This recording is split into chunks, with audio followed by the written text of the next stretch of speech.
raised as the oldest of 5 children, and I studied philosophy at Stanford University, and never felt a real need for God, because I felt I could manage my own life and that I didn't need much help from outside. While I was at Stanford, I met a young man who was very, very attractive. He was very, very different from me. He was not at Stanford at the time. We just met in the summer. And when I met him, I felt that this was a guy that you could have a lot of fun with, but you would never want to marry. But you know, opposites attract. So even against my parents' wishes, for the first time in my life, I insisted on marrying him. It was in Germany that we actually were face to face with each other. We began to realize that there were so many differences. He was an extrovert, I was an introvert. He was emotional, I was more of a thinker. I liked to make decisions quickly. He wanted to put off decision making until the very last minute because he could come up with another option. So we began to fight over everything. I guess the initial attraction before marriage just changed after we were married, and we realized we would be stuck with one another. And so it was at that time in the Army, with only this one relationship that I had and I chose for myself, that I realized that I was not able or capable of managing this relationship. I actually just felt totally sick of it, and I wanted to get a divorce.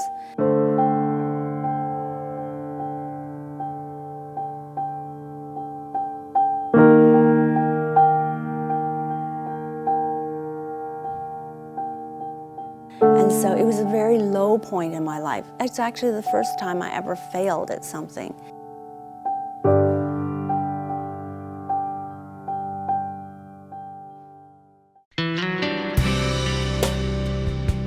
It was funny because just at this time when we were talking about getting a divorce, we met another couple. They were both teachers, June and David. And the thing is that when I got to know them, they were so unusual. They were so different. They were really delightful. They had this wonderful kind of love for each other and for others. And they befriended us right away.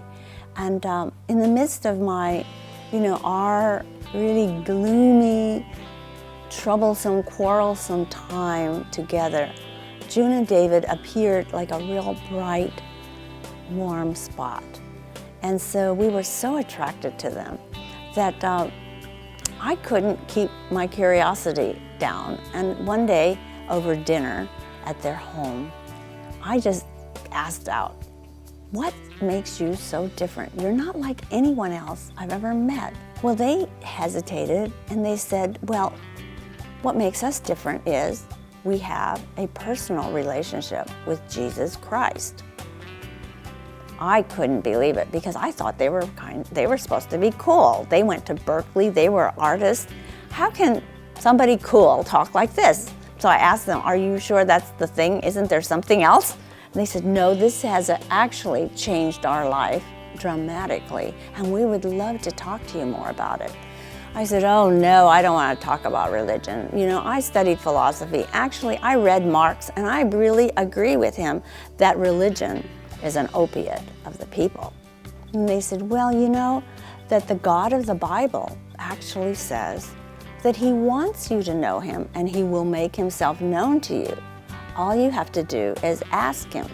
If you ask, he will answer. If you seek, he will be found. If you knock, the door will be open." That night after dinner, I went home and I thought to myself about my little life and what I had done to it, how miserable we were, how this little marriage that I insisted on was falling apart. I wept and realized that I had really failed on my own. And I thought, maybe I really need something greater than myself. Maybe I should try what my friends said. What's there to lose? If I just ask God if he's real and if he would just reveal himself to me, what harm could that do? What worse thing could happen to me now? I've already failed at everything. And so that night, I laid there on my bed. I asked God. I asked and said, if you're out there, would you really reveal yourself to me? Because I would want to know, and I would like to hand my life over to you. I suppose that was my first prayer, and I fell asleep. But in the morning, I began to have this feeling that maybe he is real. Maybe he does exist, like my friends say. And I started to feel this excitement in my heart grow. I felt like I was changing, and I went right to the mirror to see if I did. But actually, I looked the same. But I began to have this desire to find out, wait a minute, let's find out more about who this God is and who Jesus is. So I tried to find a Bible, and I started to read in the New Testament, Matthew, Mark, Luke, and John. As I started to read more about Jesus, I just began to really love him. About 2 weeks later, our friends invited us to church, and I decided, yes, let me go. And I was able to walk up in front of everybody to declare that I was a Christian. That was a major change in my life. Within about 2 weeks after that, my husband also gave his life to Christ with our friends. And we began to discuss how God could make a difference in our marriage. We said, now we are still married, so maybe God has a reason for us to be married.